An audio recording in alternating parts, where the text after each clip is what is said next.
नमस्कार, स्वागत है आप सभी का डीडी न्यूज के इस विशेष सांकेतिक भाषा के बुलेटिन में। आपके साथ मैं हूं संध्या शर्मा और मेरे साथ है मेरी सहयोगी दीपाली।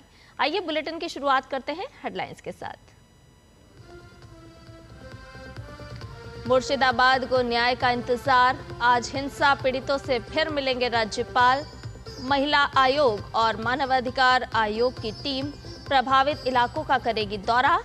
मालदा के शरणार्थी शिविरों में पीड़ितों से भी होगी मुलाकात।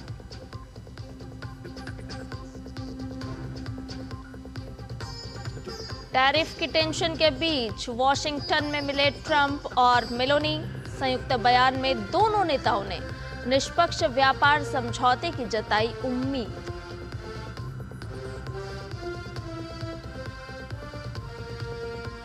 फ्लोरिडा स्टेट यूनिवर्सिटी में फायरिंग, 2 लोगों की मौत, 5 घायल। पुलिस ने एक संदिग्ध को किया गिरफ्तार।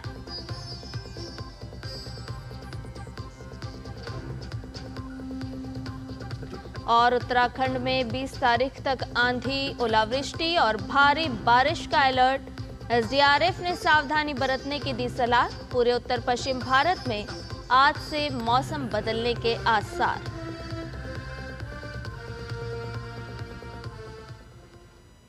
आइए समाचारों को जानते हैं विस्तार से।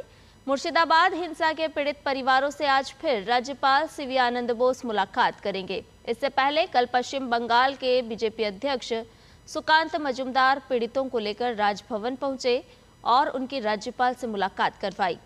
इस दौरान राज्यपाल ने उनकी व्यथा सुनी।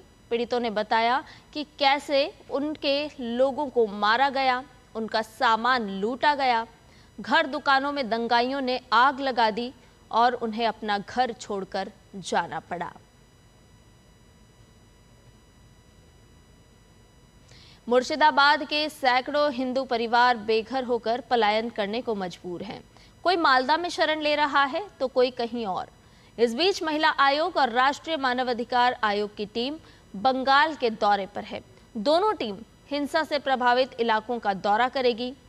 एनएचआरसी की टीम आज सुबह मालदा में पीड़ित परिवारों से मिलेगी और मामले की जांच करेगी। जांच के बाद रिपोर्ट पेश की जाएगी। टीम शिविर में रह रहे लोगों से भी मिलेगी और उनके पुनर्वास के बारे में चर्चा करेगी। राष्ट्रीय मानवाधिकार आयोग ने पश्चिम बंगाल के मुर्शिदाबाद में वक्फ संशोधन अधिनियम के विरोध में हुई हिंसा का संज्ञान लेते हुए मामले की गंभीरता के मद्देनजर जांच के लिए टीम को भेजा है। प्रधानमंत्री नरेंद्र मोदी ने यमुना नदी की सफाई को लेकर एक समीक्षा बैठक की, जिसमें केंद्रीय गृह मंत्री, जल शक्ति मंत्री, दिल्ली की मुख्यमंत्री रेखा गुप्ता भी मौजूद रहीं। इस बैठक में नदी की वर्तमान स्थिति और उसकी सफाई और पुनरुद्धार से जुड़ी चल रही योजनाओं पर विस्तार से बातचीत हुई।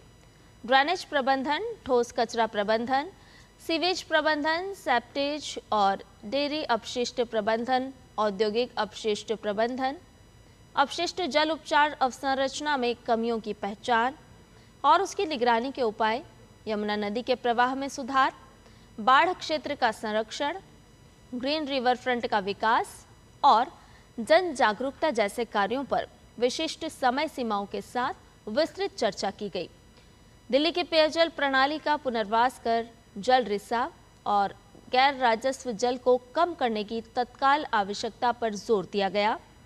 साथ ही ये निर्णय लिया गया कि दिल्ली समग्र जल प्रबंधन के लिए एक अर्बन रिवर मैनेजमेंट प्लान तैयार करेगी और उसे शहर के मास्टर प्लान के साथ एकीकृत किया जाएगा।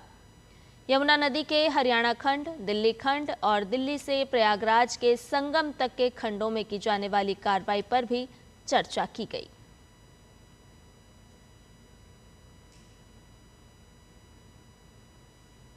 प्रधानमंत्री नरेंद्र मोदी ने कहा कि छठ पूजा का त्योहार मनाते समय दिल्ली के लोगों के अनुभव में सुधार होना चाहिए। इसके साथ ही उन्होंने जोर दिया कि लोगों में नदी के प्रति सम्मान जागृत करने और यमुना नदी के किनारे रहने वाले नागरिकों और युवाओं के जीवन का हिस्सा बनाने के लिए लोगों और नदियों के बीच संपर्क बनाने की आवश्यकता है। इसमें नदी के पुनरुद्धार और सार्वजनिक कार्यक्रमों के लिए स्वयं सेवकों को शामिल करते हुए जन भागीदारी आंदोलन चलाया जाना चाहिए। इसके साथ ही दिल्ली खंड के अतिरिक्त ब्रज क्षेत्र जैसे सांस्कृतिक रूप से समृद्ध क्षेत्र पर भी विशेष ध्यान देने की आवश्यकता है, ताकि ब्रज यात्रा को नदी जन आंदोलन का एक अभिन्न हिस्सा बनाया जा सके। प्रधानमंत्री ने सुझाव दिया कि उपलब्ध सर्वोत्तम तकनीक का उपयोग किया जाना चाहिए, ताकि नालों में प्रवाह को मापने एवं सीवेज ट्रीटमेंट प्लांट्स की कार्यप्रणाली की निगरानी हेतु सूक्ष्म स्तर पर रियल टाइम डेटा एकत्र किया जा सके।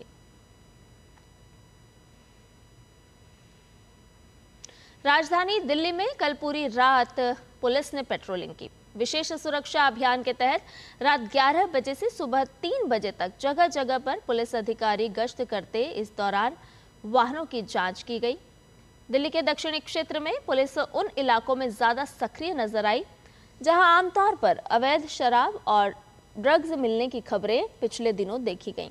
इस गश्त अभियान का उद्देश्य क्षेत्र पर नियंत्रण करना और असामाजिक तत्वों पर कार्रवाई करने के साथ दिल्ली की जनता में सुरक्षा की भावना पैदा करना है। पूरे उत्तर पश्चिम भारत में आज से अगले 3 दिन तक मौसम के मिजाज में बदलाव देखने को मिलेगा।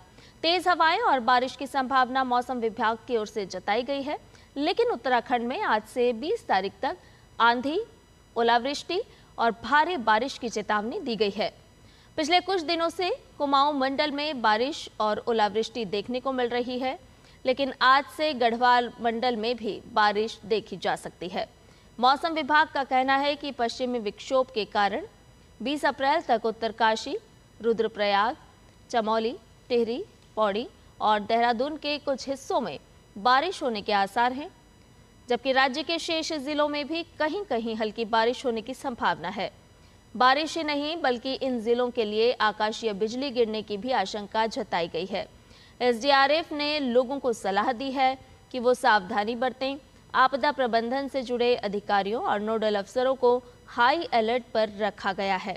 खास तौर पर यह भी कहा गया है कि पर्यटक अभी इन इलाकों में न आएं।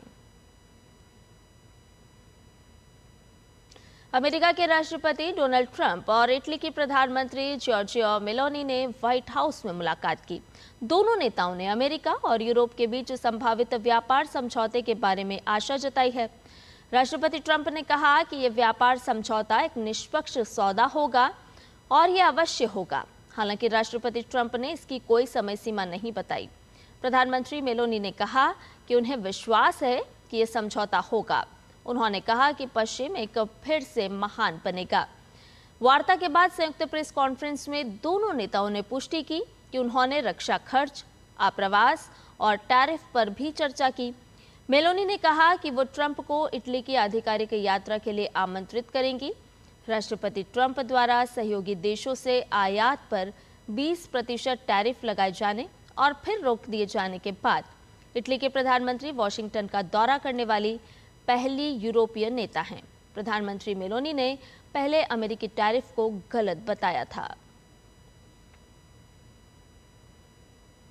फ्लोरिडा स्टेट यूनिवर्सिटी परिसर में गुरुवार को गोलीबारी की घटना से दहशत फैल गई। अधिकारियों के मुताबिक गोलीबारी में 2 लोगों की मौत हो गई, जबकि 4 अन्य लोग घायल बताए जा रहे हैं।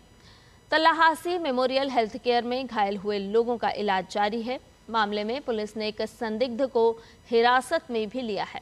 हिरासत में लिए गए व्यक्ति से पूछताछ जारी है। और आज गुड फ्राइडे मनाया जा रहा है। दुनिया भर के चर्चों में विशेष प्रार्थना सभाएं आयोजित की जा रही हैं। ये दिन प्रभु यीशु मसीह के बलिदान की याद का दिन है। गुड फ्राइडे मानव समाज को प्रेम, ज्ञान और अहिंसा का संदेश देता है। यह ईस्टर संडे से पहले पड़ने वाले शुक्रवार को मनाया जाता है। मान्यता ये भी है कि शुक्रवार को सूली पर चढ़ने के तीसरे दिन यानी रविवार को ईसा मसीह फिर जीवित हो गए, इसलिए 2 दिन बाद ईस्टर संडे मनाया जाएगा। दुनिया के अलग अलग देशों में गुड फ्राइडे विभिन्न तरीकों से मनाया जाता है।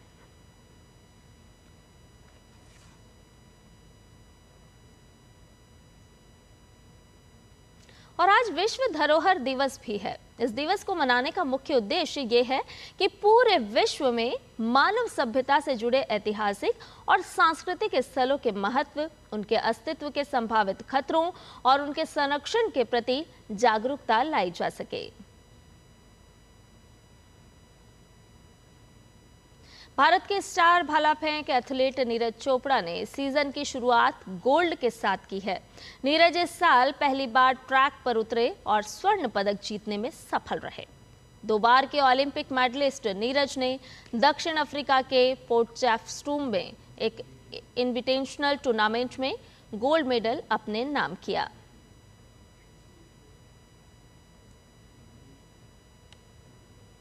इंडियन प्रीमियर लीग के 18वें सीजन में आज रॉयल चैलेंजर्स बेंगलुरु का सामना पंजाब किंग्स से होगा। ये मुकाबला बेंगलुरु के एम चिन्नास्वामी स्टेडियम में शाम 7:30 बजे से खेला जाएगा।